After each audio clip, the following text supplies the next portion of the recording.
เหนือเนาะยืนไอ้ขยะแสง ขยะเสียงเขาว่าจ้างเขา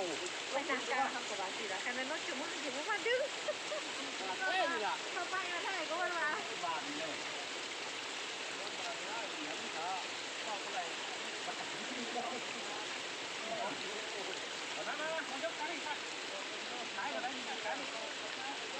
ส่วนหนึ่งยกส่วนหนึ่งสิเด้งทางผี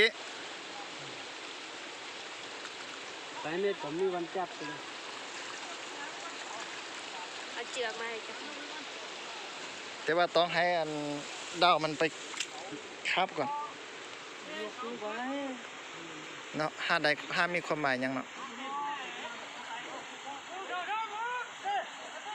มันก็คืนไปสู้อับมันน่ะตีนั่นผู้หญิงเลยตีแม่มีแต่สู้อับมันยืดขึ้นโลก